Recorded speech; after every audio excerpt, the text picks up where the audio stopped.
Hey guys, what's going on? Laying back for another Netflix review, and today I'm going to be taking a look at Restless.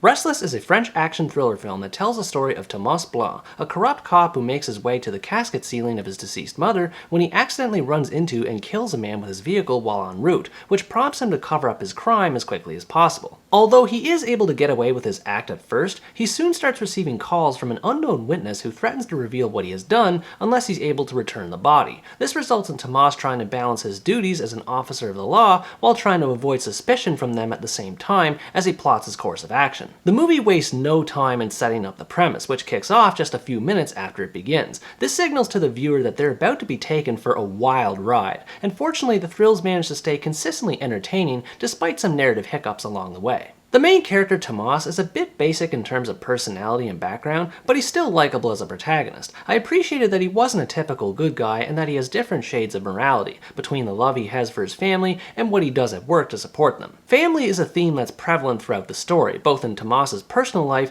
and his professional one. Thomas is obligated to provide the best life possible for his daughter and maintaining goodwill with his fellow employees at the police station, and seeing him juggle between these things while trying to solve a mystery added to the stakes of the story. Some aspects of the family theme don't quite come together though. Despite characters discussing their spouses and parents, the audience never sees them and only knows about their importance based on passing dialogue, so the movie can occasionally get bogged down in dramatic moments that don't add a lot. These moments don't get too much in the way of the story though, which manages to be a competently executed thriller. Even though it is a remake of a South Korean film and thus isn't entirely original, I still found myself on the edge of my seat with how tense the game of cat and mouse turned out to be here. What I enjoy most about how it works as a thriller is how the plot is constantly thickening. It starts with Thomas trying to hide a dead body, then a secret witness is revealed, then the name and importance of the body is discovered, and the way the witness and body are connected is brought to light. Lots of little twists and turns are made which kept me invested in the story as it played out. Multiple narrative threads are woven all at once, and it was interesting to see it this way as opposed to just focusing entirely on a cop trying to cover up his crime. This being said, I do think that the first half where Thomas is trying to conceal the body was easily the best part of the movie. He goes through several absurd scenarios to hide it and cover up his tracks, and while it may not be realistic, I was entertained the entire time, with parts of it playing out like a comedy of errors. I don't want to give too much away about it, but the scene where he's at the hospital was my favorite scene in the whole movie. The effort and tricks he uses to hide the body are ridiculous, and yet there's still some degree of method behind Thomas's madness, which is made more suspenseful by the fact that he's operating under a time limit. Seeing Thomas attempt to keep cool and wear a poker face during crazy scenes like these was both hilarious and nerve-wracking. Even in the quiet moments where he and his crew are reviewing evidence, he can't escape the tension. Although he deserves what's coming to him, I actually found myself rooting for him a little bit in spite of his corrupt behavior. The behavior of other characters around him can be distracting at times. There's a scene where Thomas doesn't have his police ID and is held up at a checkpoint, and when a cop goes to check the trunk where the body is, he starts beating everyone up and never faces any repercussions for his actions. Silliness is something this movie has quite a bit of, which may be a consequence of attempting to be faithful as a remake. I haven't seen the original, so I can't compare between the two, but I feel that Thomas's story would have been easier to sympathize with if it had toned down the more outlandish scenes just a bit. Once the conspiracy angle is unveiled at the halfway point, the movie becomes a bit more ordinary in its approach, though it remains intriguing. The culprit at the heart of it all has bland but understandable motivations and is a threatening antagonist who shows how far corruption can go to serve self-interest.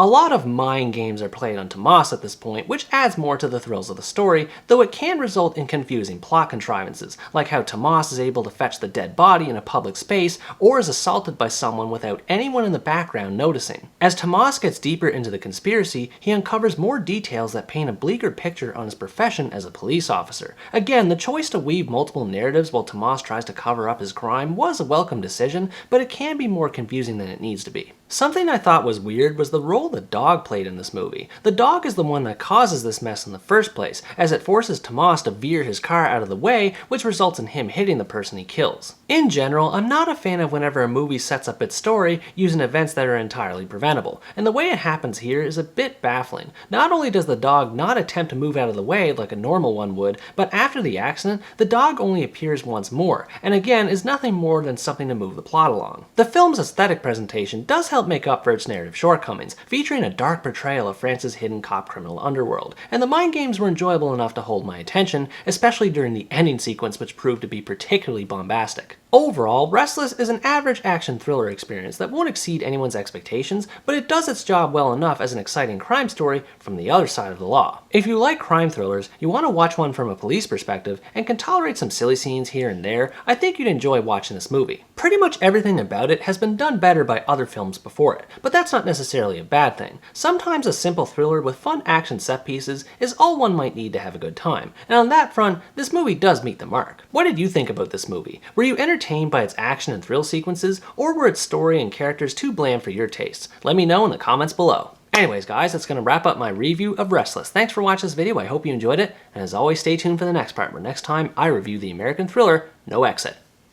Bye bye!